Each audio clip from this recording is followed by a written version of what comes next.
Hello, hello, and welcome back to the Business First Creatives podcast. Today is a first. You may or may not know, about a year ago, I announced that I was finally adding Honeybook to my list of services that I would provide as a strategist. And Brittany Herzberg has been on the podcast before.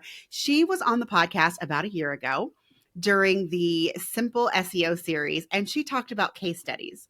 So isn't it amazing that she is going to be on the podcast today talking about her experience working with me to get her Honeybook set up.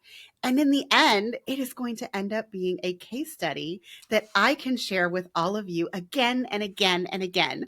Brittany, good morning and welcome back to the podcast. Good morning, and thank you for having me. I love being repeat guest when I can be. I mean, I do. I love the repeat guests. There are certain people that I try to have on like 3 times a year or like every 6 months for Dan Moyer. Hi, Dan. I get a little itch. I'm like, okay, I haven't spoken to Dan in at least 6 months. Let's ask him what he's feeling about right now so I can have him back on the podcast. Yeah. But I'm super excited to have you here because you do what I am obsessed with, which is you are an SEO copywriter, and we're just going to squeeze the words case study in between them. And you and I both know, I mean, I am fascinated by case studies. I really know the value of them, both as someone who is looking to hire someone, but also as a services provider to show my leads and clients what is possible. So just in case people live under a rock and they didn't listen to the Simple SEO series last year and they didn't hear your first episode, can you give us a quick recap about what a case study is and why you are so passionate about them? Sure, of course. Especially with services, the reason I love case studies so much is because there's no other way that a service provider can give this like tactile, like feely experience of what the actual journey is going to look like without a case study. The case study allows you to let people touch, feel, see, smell, poke around and see what it was like. I know it's such a visual, but it is very true. Like we get to see what that journey is like before we decide to put, money into it. And there's no other way you can do that. We can do this with video like we're doing. We can do this with audio like we're doing, and we can do this with writing. And in my opinion, in my world, with SEO copywriting being such a focus, why not do all three? Why not utilize all three and get your long form content out there in all the ways, and you can repurpose it from there. So that is really like at the crux, at the core of why I love doing this stuff. And essentially, if we boil it down, firstly, what SEO copywriting is all about is you showing up as the answer to a Googled question. Even just this morning on Instagram, I had a conversation on Threads and I saw this comment and the person was like, oh yeah, I found that thing, I Googled it. Your people are smart. If they have a question, they're going to go to Google and then they're going to check that with their people. But you, with a case study, get to help them skip that middle step of checking with their people. They may still do that, but you get to provide things and be proactive about it. And also, like you were talking about with this case study, you're going to be able to repurpose it and utilize it and point people to it and save yourself time in that process. So in anticipation of interviewing you today, I have been binging many of the episodes on your new podcast. Guys, this is totally a plug. If you are not following the Basic B podcast, where Brittany talks about everything SEO, I highly recommend that you add it to your playlist. But I want to ask you a question before we jump into the content that is going to become my case study, because you ask everyone on your podcast a question. And so I'm going to ask you today, Brittany, when it comes to sales, do you think SEO or storytelling is more important? I love that you asked me this question, and I could totally see this coming as soon as you were teeing it up. It's both. It's a yes and. They both matter because you need the SEO in order to get people to your site, in order to get people to where you are. It could be your podcast. It could be your social media platform profile situation. It could be your website. You need SEO to get people there. And then if you have robotic text on there, they're going to go away. So you need to have the storytelling to keep them there, to keep them engaged, and to convert them. And as a reminder, conversions can look like money. They can look like sales, or they can look like someone joining your email list. It could look like a new podcast listener. It could look like a referral. So it can look like a bajillion different things. I'm only calling out a few things. So bear that in mind. But yes, it is a yes and situation in my world. And that's why we do SEO and case study copywriting over here. There you go. I mean, I feel like in the last episode, which we are not going to rehash this, guys. If you haven't listened to her previous episode, it is linked in the show notes. But I feel like in that previous episode, we spent a lot of time talking about the differences between testimonials from clients and then actually having a case study. Whereas the case study can be very rich with SEO words, and that's how you're getting found. Because if you slap up a testimonial, chances are no one is going to find your website because of one testimonial that you put on there. Now, when they're reading your page, that testimonial might hook them in and want to learn more. And then that's when you can steer them to a full case study so that they can see that full transformation that someone went through. And speaking of that transformation, Brittany, let's jump into you working with me on your Honeybook. Yay. So I haven't asked you this, but why don't you tell me what your systems were like before we started working together? Like, you've had Honeybook for how long? I have had, oh gosh, this question, I knew it was going to trip me up. I've been signed up at least for like 6 years, let's say. So a really long time. A little while. Brittany, did you have any automations? So what happened was I had a very good friend of mine come in and help me with some automations. But here's the thing. I have such a trust issue with tech. Funny enough, even though I'm an SEO pro, I have such a trust issue. It has screwed me over as a massage therapist where it triple booked me on more than one occasion. I have had issues with meetings being deleted, automations not actually doing their automating for me behind the scenes. So because of that, I had some automation set up, but a lot of it included manual steps because I had that trust issue. So yes, but for that answer. I mean, Brittany, you had a lot of to-do tasks, and like a few. That is like a red flag for me. And I just want to let you know you are not the only one. Like, sometimes I go into someone's account and I look at their workflow in Dubsado or their automation inside Honeybook, and I'm like, you just have a series of 8 to-do tasks that you have to approve, or that it's reminding you to do something. Yes, the reminder is good so that you can still give people, what they need in a timely manner. But in order for those to-do tasks to work, you have to actually go and do the thing that it's prompting you to do. And I would say in at least 50% of your to-do tasks, all of them were to send an email or to send a form or to do something that a robot could have done for you in 5 seconds. And there was absolutely no reason that you had to go in there and push the button, because pushing that button is delaying your client from getting the thing that they need. It is. And I recognize that. And I got to the point where I was like, screw this. This is not sustainable. So when we had the opportunity to work together, I was like, I am so jumping on this because I desperately need it. And I was so tired. A big thing for me in 2024 is to remove the stuff, the chatter that is happening in my head all day long. And as a business owner, one of those things was all of these freaking to-dos. I needed to stop with that. So do I still have a couple of things? Yeah, sure. It's like the things of put the things where the buttons and the links and stuff need to go, which is a lot more sustainable and doable for me as my business grows. Because if I want to stay stuck, I could have kept on doing those to-do things. But if I want to grow and scale, which I do, then I need to have some help. And that could look like a robot, that could look like a VA, that could look like a combination. But for right now, it's going to look like the robot being like, send the email. Okay, here we go. Well, and I will say the only to-do tasks or the only approvals that you have left are the ones where you truly do have to go in there and do something. Because when you work with someone on a case study, for example, in the end, you have to send them the case study. Yeah, that email has to get customized before you send it. Otherwise, they're going to get and here's your case study file, and there's no link. There's no button. Like, that's cute. There's nothing. So, I mean, that still needed a to-do task, but anything and everything that could be automatically sent, we are now doing. And I am so proud of you. I'm so proud of me too. Okay, yes. And thank you for helping, because and it's not that I couldn't have gone back to this other friend who helped me in the first place, but the one thing I really love about working with you is that you have this plethora of knowledge of all of these platforms and systems and softwares. And even on our discovery call, you were like, oh yeah, this can do this and you can link that to that thing. And I was just like, what? Okay. Do that. I don't know what the options are. Yeah. And I will say, so one thing, I mean, in addition to having a bunch of to-do tasks, I will say that the second thing that I did for you that you are not alone in is everybody builds these price pages on their website. They're usually hidden if you are someone that doesn't necessarily gatekeep everything. I mean, maybe you're telling people how much it costs, but you're not laying your entire process out Mm-hmm. until they contact you for additional information. But you did have some super awesome pricing and services pages on your website.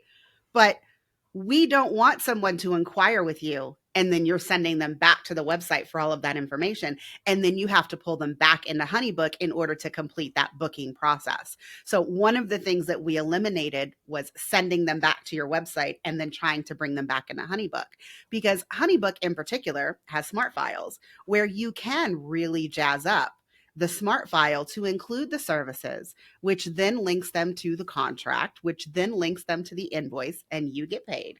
Plus, if you are someone who needs to actually schedule a service like a kickoff call for your SEO clients or a planning call, like whatever it is that you want to call it, all of those things can be combined in one smart file. And then your clients don't have to go back and forth with you. You can do that entire booking process in one step without feeling like it's a ping pong ball, like sending them to your website and then bringing them back and then sending them back. Exactly. And that's something that with my workflows, how they were before, I joke about this, but it's like for real, for real. I always make the most complicated version of a path for myself, for my clients. It's just what I do. I hodgepodge things together. And then eventually I meet someone like Coley and she simplifies it for me. But I was doing that. And for me, it's like, okay, no big deal. Because if I want something, I will jump through all of the hoops. I will come find you. I will chase you down. I will be like, I want to work with you. Not everyone's like that. And I really wanted to be mindful of that with these new automations. I wanted to make it easier for my clients. I wanted to put more things in one place so that they could easily go do XYZ in one spot and not have to chase me around the internet. So thank you for mentioning that. And I'm just so glad that I was able to, with these automations, simplify things for them. I am really glad that you used that word simplify. I feel like simplify is going to be highlighted in my case study, girl. But I have been thinking about that a lot recently because I was on Threads. Like you, I'm a little obsessed with Threads. I never post on Threads, but I do love reading Threads. Someone posted recently, I'm really tired of all these people telling everyone to automate when they just need to simplify. And I was like, I might have taken that just a little bit, just a little personal. But the truth is, I don't talk enough about the word simplify because that is just part of my process. Like if you tell me these 20 things that you do with every client, of course I'm going to try to simplify it and figure out if we can cut a bunch of those steps out. Like the whole sending them to your website and then bringing them back and giving them a proposal that has the exact same pricing that you just sent them to your website to see. Like that's redundant. And so as a strategist, the moment that you tell me what you want to do for your clients, I am already looking to eliminate anything that doesn't have to happen, particularly in the booking process. My goal is to eliminate any and all booking friction because there shouldn't be any of that back and forth. Once you present your lead with the offer, everything that they need to make that decision should be presented to them. And hey, if you end up getting leads and they look at your smart file and they come back and they ask questions, guess what, guys? Those frequently asked questions are something that we are going to integrate in the next version of your smart file, and or we might even add those to your contact page on your website for SEO purposes, but also just to make sure that you are answering the questions that everybody has in order to find out if you are the person that they want to hire for the service that you offer. Exactly. And I love that you even mentioned having the FAQs on the contact page because I don't know if you relate, but like so often I give advice and I'm like, oh, I should really apply that to my own business. So that's one of the things. I mean, so can I just tell you, I actually don't have any FAQs on my contact page, but I was literally like obsessing over this last week. You know this about me. I think the listening audience knows this about me, but when I get something in my head, it's like I can't focus on anything else until I get that done. So I've had a couple of projects on my like to-do list. A lot of them are related to Honeybook. And now that I have finally like crossed those off of my list, I'm like, okay, what are these other things that have been on my list of things? Like, hey, Coley, you might want to do this. And one of them is definitely adding FAQs to my contact page. I have a really weird contact page in that if you are trying to hire me to do something in Dubsado, I have a Dubsado contact page because I feel like it's very important to bring you through Dubsado so that you get the scheduler in Dubsado, you get the emails in Dubsado so that you know what's possible. And I want that exact same thing for my Honeybook clients. So like right now I have 2 tabs. It's like, what service are you interested in? Dubsado or Honeybook? And then there's a little note. If you don't know what you're interested in and it's not Honeybook, just choose the Dubsado one because, you know, that has systems that are more built out than the Honeybook one. But like one of the things that I got asked or that I get asked all the time is, how do I choose between Honeybook and Dubsado? And so I just want to say, if you landed on this podcast episode and you did not know that this is part 2 of a conversation that Brittany and I had, please go check out the Basic Bee podcast, where my guest episode, Honeybook versus Dubsado, is now live, and you can get what we kind of talked about in there. And then maybe you should get to my contact page and make sure that I have linked that episode and that I have added it to some frequently asked questions on my contact page. How do you like that for accountability, Brittany? I very much love it. You know, I'm over here just like clapping you up. So something that I heard, I want to say it was from Ellen Yin. She was doing this like podcast marketing situation of like how you, all these organic marketing ideas.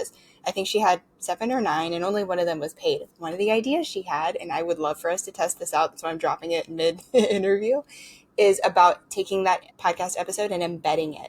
So even if it's on my podcast, you having that embed code and putting that somewhere in your FAQ section, somewhere in your contact form, so people can actually hear it.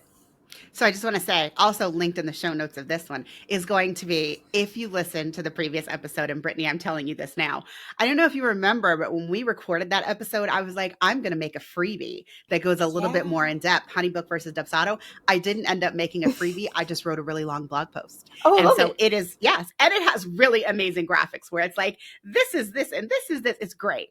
But that blog post is live. And the moment that my episode on your podcast goes live, I am intending for you to give me that embed so that I can actually put it in that blog post to kind of pair it with the things that I said. Because one of the things that I did when I wrote that blog post was I took the transcript of our episode and made sure that like what I was putting in the blog post was not competing with it. It was expanding it. So, I mean, you know, you and I did this podcast episode. I could probably go on for literally hours talking about the differences between Honeybook and Dubsado, why you might want to choose one or the other, what my special feature or what my favorite features are in each one.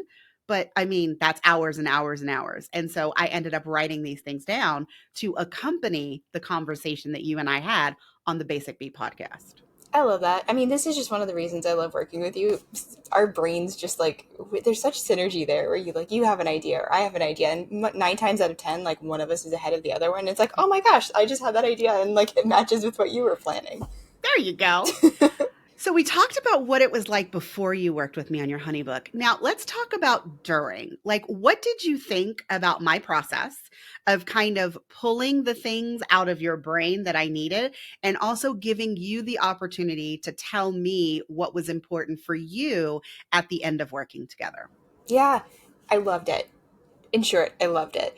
I always appreciate, I mean, the 2 times that I've had this done where people come in and help me with these automations, I absolutely love that opportunity, but it's also like a little bit of a love-hate relationship. But I love it, ultimately, of getting to sit down and write down all of these steps. Because every time I do that, I get more refined on like, okay, even like I was talking about earlier with you, where you're like, okay, steps 2 and 3, we can totally shove those into one and like make everyone's life a little bit easier and happier. So I always appreciate that, even if it's a little bit challenging. But that was so great. And really, truly, what I loved from that original call was you took the time that we needed.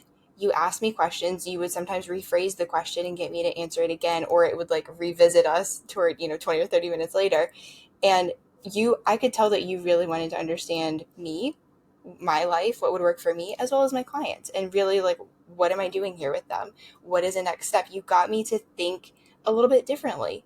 Okay, how are they coming in? What's step 1? Where are they going afterward? What's the ultimate goal here? What's going on in their life? You really cared, and you really wanted to make the best path for everyone, for all involved. So I loved that. I just thought it was so thoughtful, so smart. And I truly loved every single time where I was like, here's the workflow. And you're like, oh no, we can do this better. We can come over here and do this. I'm like, yes, because that's what I need.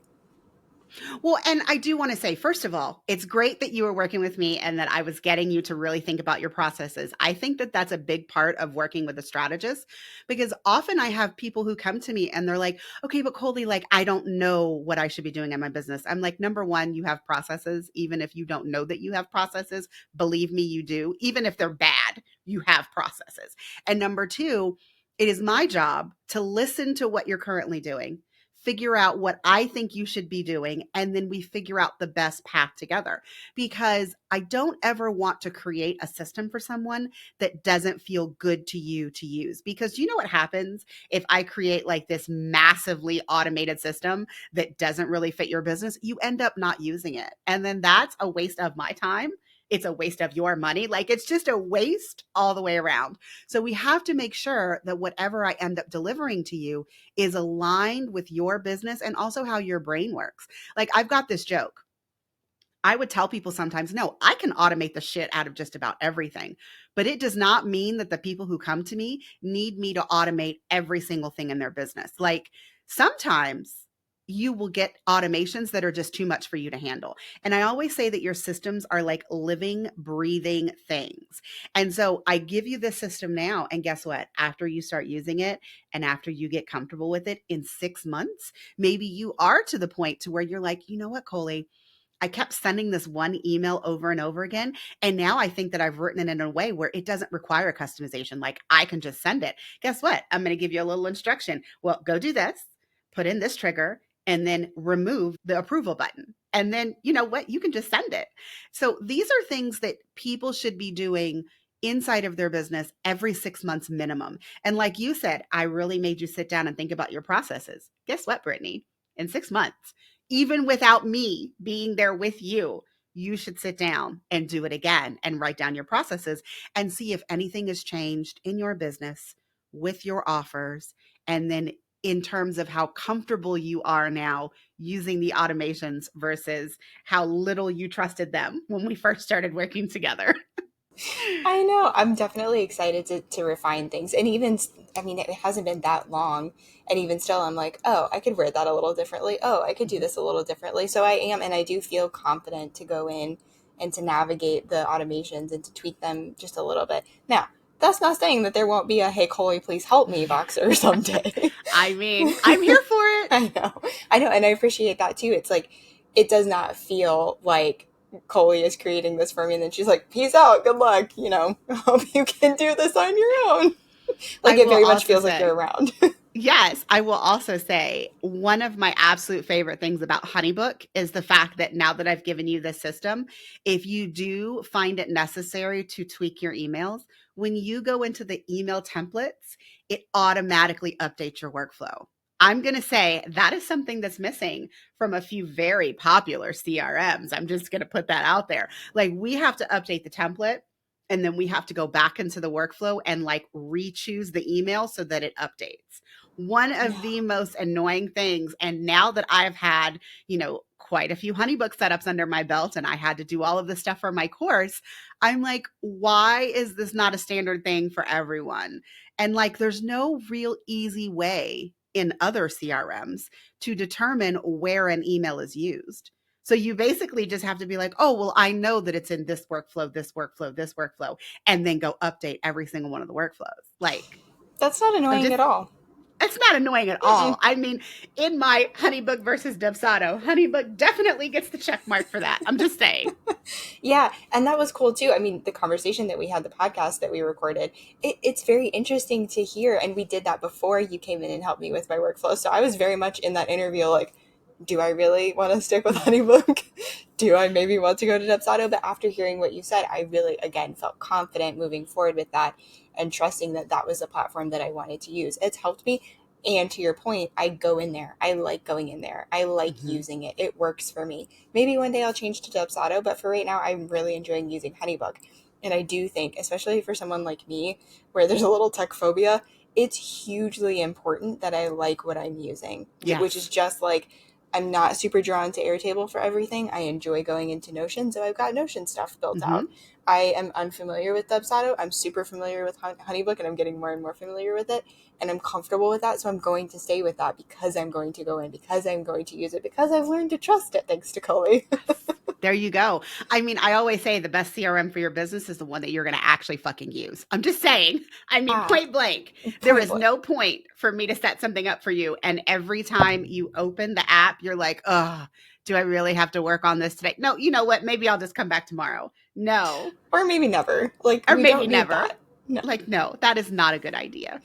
Okay, so I know that you've had podcast guests because just for the listening audience, Brittany has two main offers. She has her SEO work in the form of an SEO packet / audits, and then she has case studies.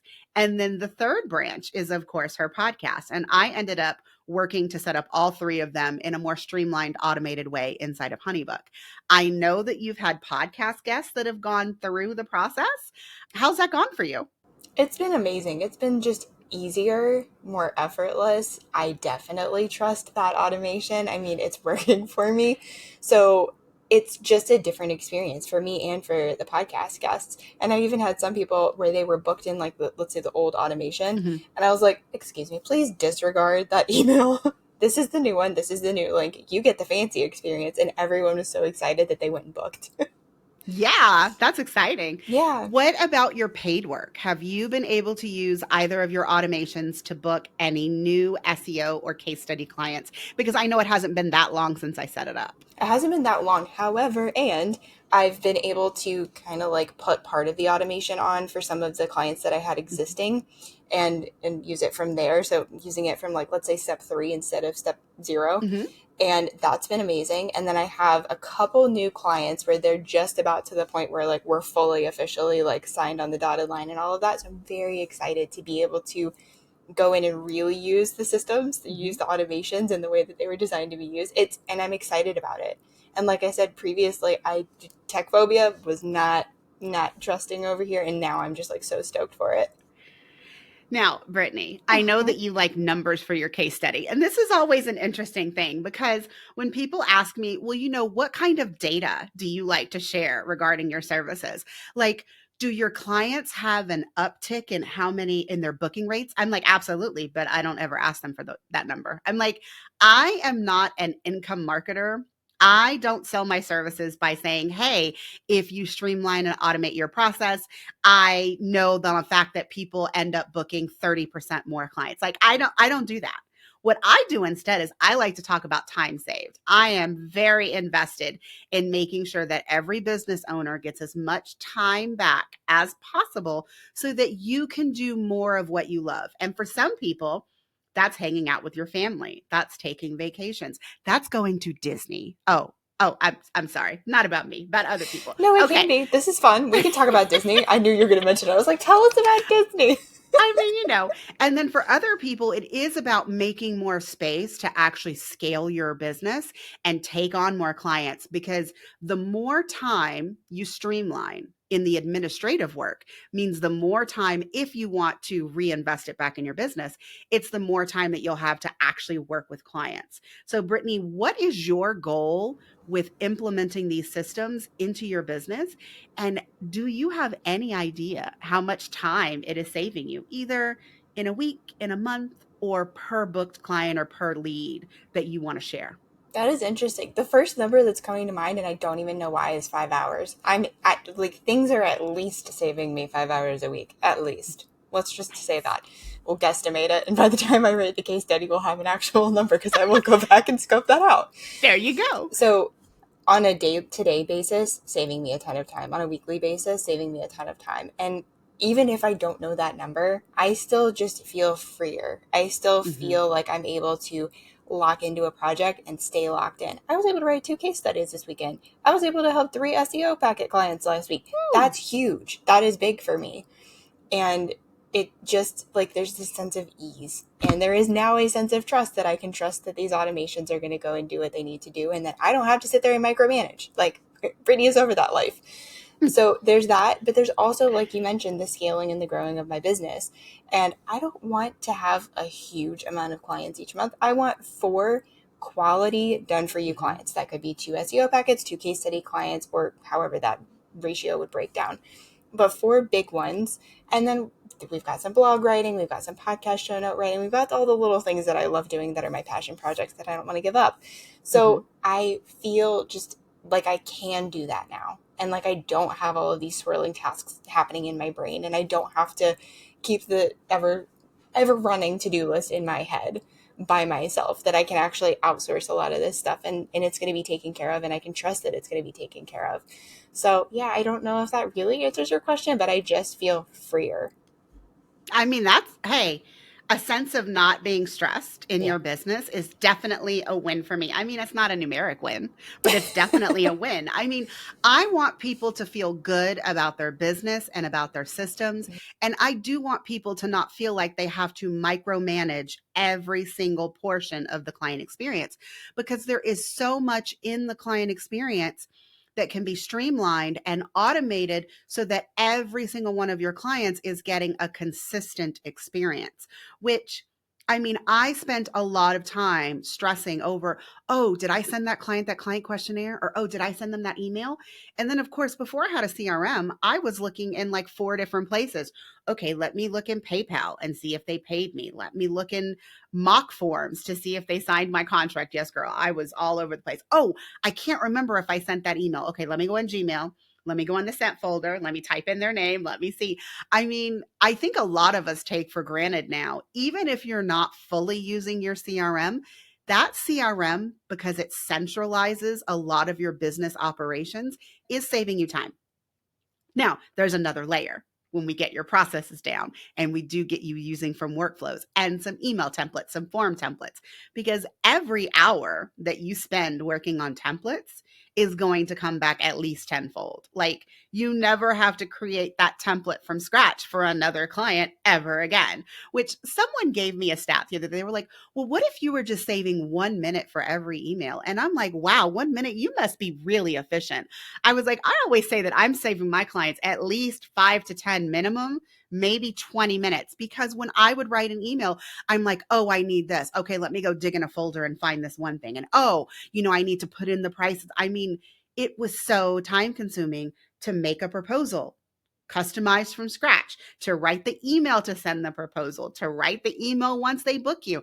I mean, every single time you are communicating or sending something to your client, if you have a template for it, it is saving you that 5 hours that you said, like 5 hours minimum a week. It's great. At least. And like I said, I will go back and I will be clocking myself now just to see and just to notice. And even to your point, I love the customization of the emails for every single person. I don't want anyone to not feel seen or heard, or like I get what they're coming in and what they want and what's going on in their world. I want to be very mindful of that, because I appreciate that when that happens. But sending a templatized email does not mean that they're not going to get the fact that I care. And in fact, while you were doing the setup of all the emails and the systems and the automations, I can't tell you the number of people who are like, oh my God, your emails like feel like they're filled with confetti. Oh my God, I love reading your emails. Oh my God, this is amazing. I'm like, sweet baby Jesus, this is awesome. Like, I don't even have to worry about this. My personality and my care and them being seen and heard is going to come through no matter what. All right. I have one final question for you, Brittany. And it's kind of related to, in my binging of the Basic Bee podcast, I listened to your episode with Jamar Diggs, where you guys were talking about the power of SEO on YouTube, specifically for case studies.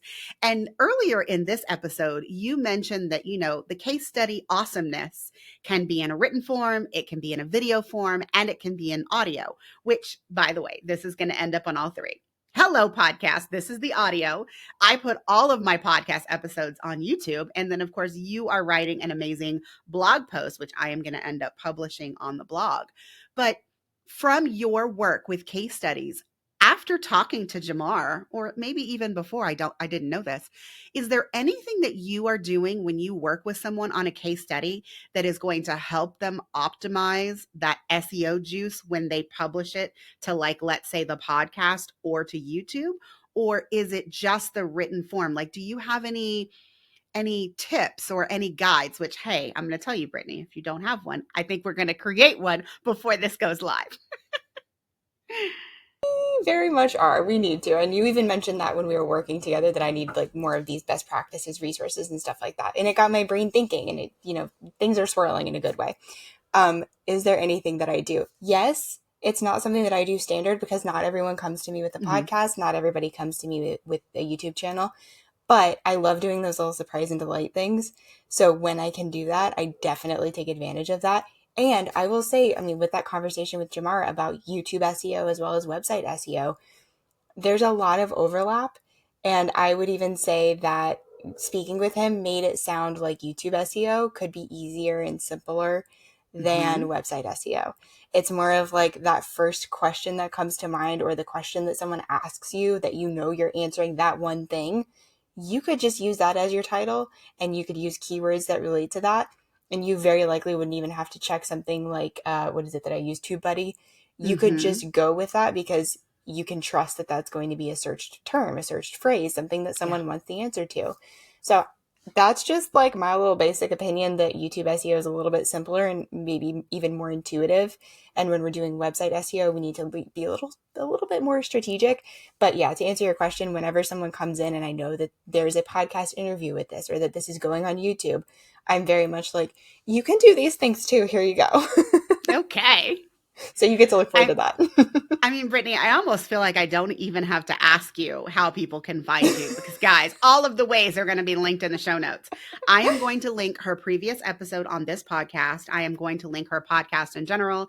I am going to link our previous conversation, which went live yesterday on Honeybook versus Dubsado. And then I am also going to link that episode with Jamar Diggs, because if you have a YouTube channel, I feel like we all need that reminder. Yeah. Like listening to you two talk, I was like, holy shit, I am not doing anywhere near enough for my YouTube. And it would literally take like an extra 10 minutes when I am uploading it. I will say I was good because I was already doing the uploading of the transcript and auto syncing it. I will say I pat myself on the back. When he said that, I was like, yes. And I mean, honestly, I listened to y'all's conversation at the gym. So, I mean, I didn't even like have a piece of paper to take notes. I was just listening and I was like, oh yeah. And then I was like, oh yeah, I need to make sure that my titles are better. Because right now I've just been copying the title of the podcast episode. And like, that's not what I should be doing. I mean, granted, my titles are a little bit SEO, but no, I need to be a little bit more snazzy in that when it comes to like a really good YouTube headline or title, like you want to ask a question that catches their attention. So just listening to you guys talk was just a really good reminder that I need to do that before I hit publish. Yeah, and a quick tip. I mean, you can get to the point. I have done this. You can get to the point where you are being really super freaking smart with your titles, where you can have the podcast title be your YouTube video title, be your blog post title. I mean, honestly, you can. And hot tip for anyone listening, keep it around 60 characters or less. That is ideal. And then you won't see the ... where it gets cut off or truncated at the end of it. That is so key. Another thing, just because I cannot help myself, please make sure you put your guest names in the titles. The only human on the planet that I know of for a fact who can get away with not doing this is Ellen Yin, because people know her. She's got a bajillion, podcast followers. They don't need to put the names in there. Their titles of like the transformation are enough. But for us little fishies who are still growing, who people don't know us as well, make sure you've got your guest names in those titles. Please, thank you, the end. Yes. And, I will say I was in, I don't know if it was Search Console. I was something related to SEO. And I was like, it's really amazing to me to watch how I rank for my guests. Right? Like the other day, I was like, it told me that I had risen to like number 12 for one of my guests. I don't even remember who it was. But I'm like, okay, that just came from the blog post of the show notes from the podcast episode. Like, I mean, that's amazing. Yeah. Because, and if they're popular and people are searching them, like that's a lot of SEO juice for you. It really is. Take advantage. Yeah, definitely. Because I've got that going on with a couple. It's weird. So for anyone who doesn't know me, my background is as a massage therapist. Now I do, SEO and case study copywriting, very different worlds, long story. Go over to the podcast and listen to that episode. And because of that, I'm training the robots that like, no, Brittany doesn't do bodywork anymore. She's over here with like online marketing and copywriting and messaging. But the robots still think that I'm over here in this camp. So we're slowly transitioning, but I'm ranking every time. Working on it. Every time I had my Akashic Records specialist friend come on, it thinks that I do Akashic Records readings sometimes. I had my breathwork specialist come on. It thinks that I do that sometimes. So it's just funny what you notice, what it picks up. Then I've got like brand voice that I'm ranking for.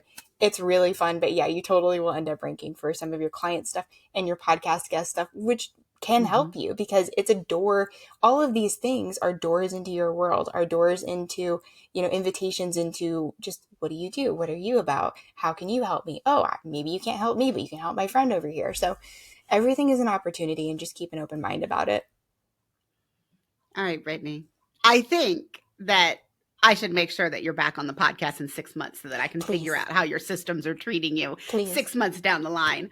Everyone, I hope that you got something juicy out of this conversation. I know that I did. And I cannot wait to share the case study that Brittany is going to write about working with me on her Honeybook setup. But guys, for this episode, that's it. See you next time.